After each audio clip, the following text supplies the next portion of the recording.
Primary day in some key states. And the outcome in these races could impact what happens in the November general election, that is for sure. In Michigan, the hotly contested race for governor is looking more and more like a lock for political newcomer Tudor Dixon. A pair of new polls show her spiking significantly since being endorsed by President Trump on Friday. On one brand new poll has her up 22 points this morning. Another by an eye-popping 25 points. We're going to get to some of that. We'll have to see how it plays out tonight as the votes come in, but we'll get to some of that. In Arizona, Carrie Lake, a former TV broadcaster, is still dominating the polls, but one shows her main opponent up by a single point. What will really happen in her race? She's Trump endorsed, as you know. Also in Arizona, key primary contest for the U.S. Senate seat held by Mark Kelly. And will the GOP select another Trump-endorsed America First candidate? We'll find out. Then we look to Missouri, where Donald Trump had a sense of humor. The GOP primary for the U.S. Senate is also critical to keeping the seat in the Show Me State red. Former Governor Eric Greitens has been running behind, but he was also hoping for a very late boost from the former president. What he got was an insult. I'll explain that, because what happened is last night, the former president came out, as he often does, and he endorsed. You see, there's Eric Schmidt, who's leading in the polls by 8 or 9 points. Then there's Eric Greitens, who's running hard as the former governor trying to become the senator. And Donald Trump came out and said, I give my full support to Eric. No last name. Spelled the same. A little bit of fun from the former president, apparently just not committing to either Eric. And what is really at stake in November? Well, to me, it's everything. I mean, Governor Whitmer in Michigan was among the worst when it came to locking down the state. And when most schools in other states were back full-time and in person, our kids were forced to stay home and endure virtual learning. And the Democrats would love for COVID to surge again, because without the panic porn, Joe Biden never would have made it to the White House. That's for sure. Now, I want to pull up this latest poll, came out last night in Michigan. It comes from Michigan News Source. It was conducted by the Trafalgar Group, and it shows Tudor Dixon picking up 41% support, a 22-point lead over Kevin Rinke of the Southeast Business Michigan man, who is running second. So there you have it. Tudor Dixon with a 22-point lead. By the way, her support, since Donald Trump did endorse her on Friday, 4 days ago now, her margin has gone from 28% to 41%. Her lead has gone from 9 points to 22 points. Clearly, Donald Trump's endorsement has changed that race completely. So Tudor Dixon coming into primary day carrying 41% support, and according to other pollsters, she had a significant lead among those that have already voted, which is at least 40% of the electorate has already cast ballot. Okay, so that's already in.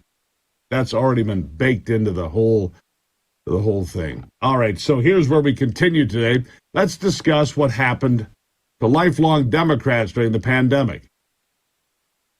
The lifelong Democrats during the pandemic, because it will have an impact on that race in Michigan and the races in Arizona and Pennsylvania and Georgia and Wisconsin and all over this country. Here's a perspective I want you to hear. Listen to this. Want to know something interesting? Before COVID, I considered myself more of a liberal than a conservative. But during COVID, I did a lot of research that took me down a lot of different rabbit holes. And this is what I discovered. And it's clear to see. It's clear as day now. You can see it. The liberal agenda is to destroy the innocence and boundaries of children while denying reality by pacifying the imbalanced emotions of people with mental illness. This is what's happening right now. These are some of the reasons why America is destroying itself from the inside out right now. Not all of the reasons, but some of the reasons. I'm more aligned with conservative views than liberal views today. And I'm blown away by that myself. blown away by that. Lifelong Democrats looking at what happened during the pandemic and saying, nah, this is not it. This is not who we are. This is not who I want to be. I'm not a Democrat. I'm a conservative. Look at what they did to us. Why would I put up with that? Why would I be treated that way? Why would I allow my children to be treated that way? Why would I allow the government to treat me as if I'm just some puppet for them to play with on a string? Remarkably, that irritates people. Shocking, right? Meanwhile, Anthony Fauci pushing masking again. Of course he is. Listen. If you're in an indoor congregate setting and you go to the computer and click on the CDC map and you see that the county that you're in is an orange or a red zone, then when you're in a congregate indoor setting, wear a mask. Yeah. Wear a mask. I have an idea, doctor. Wear a sign. I lied. See, doctor, here's your sign. And how about Dr. Lena Wen, another leading member of the panic porn division of the Biden administration? She now says it's time to declare a national emergency over monkeypox. It's infected about 6,000 Americans so far, specifically gay and bisexual men almost exclusively. But they're trying to say it's time to declare an emergency to save the children. She's also saying we need a monkeypox czar. We have 6,000 cases of one illness, isolated to one group of people, and she wants a monkeypox czar. I can't make this crap up. Listen to this.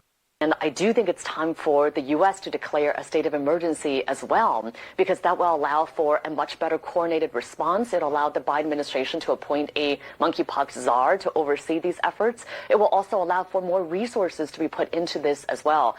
I hope that the window hasn't closed. I think that there is still an opportunity. And just to underscore why this is the case, monkeypox may not be as fatal as a lot of other illnesses, but we don't want another disease that we have to worry about in perpetuity if it takes hold here. Also, we don't want it to affect the most vulnerable, including young children and pregnant women. No, young children and pregnant women who generally wouldn't be impacted by this disease, who generally wouldn't get sick from this. How would kids get this disease? It comes from direct contact, and mostly it's in the gay and bisexual community of men. All right, I've got it covered. We'll be right back on the Steve Gruber Show. Don't go anywhere.